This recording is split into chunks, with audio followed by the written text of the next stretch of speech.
Joining me now from Southern California, managing host and editor of MRC-TV, Brittany Hughes. Brittany, it's human nature, of course, to want to try and understand why after events like we saw 1 year ago in Las Vegas. Investigators yet to answer that question. I don't know if it's not going to change any dynamic per se to know the motive, but it could help some of these victims, these 456 victims who were shot and thousands of survivors. It may help them close the circle a little bit on what happened to them.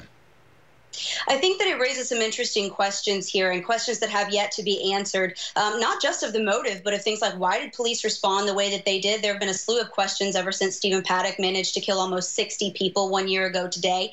But I think, especially if we're talking about what we can do to prevent these things, the knowing motive is definitely important in terms of, addressing mental health issues or what have you, but we don't even have any of those answers. The FBI, back when all of this happened a year ago, promised that they would release their entire investigation report before the 1 year anniversary of the shooting. They have yet to do that. A local police report was released. It was like 187 pages, released in August. They said that they knew all of the details in terms of the who, what, when, how, all of that, but they could not say why. No one has been able to figure out to this day why Paddock did what he did. So, if everybody's aim is to really stop all of these mass shootings, then it does seem to beg the question of knowing why and understanding motive is definitely an important piece of that puzzle. We don't know that yet. Yeah, and I think that we as Americans always want to know why. We know what happened in Florida in that nightclub. We know that that guy was a terrorist. We got to know. In the end, we have to know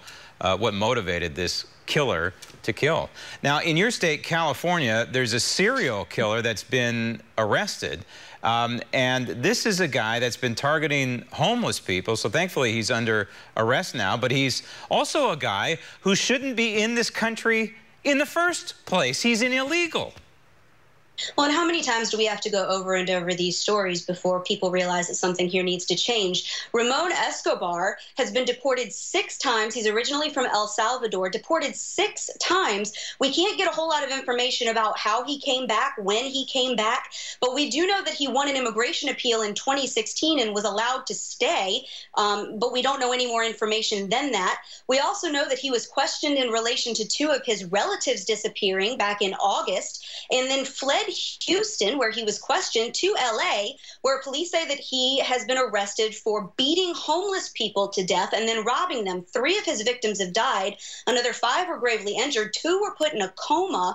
This is a bad guy, and he's a bad guy who came here illegally repeatedly. He has 6 felony convictions for burglary and illegal reentry into the United States, and he's still here, and now 3 people at least are dead because of it. And remember, El Salvador is one of those countries that we allow so-called refugees in, and who knows if he was able to get into the country as a, quote, refugee and then commit these heinous acts on our people, on our residents. And the question is, when is Congress going to look at this?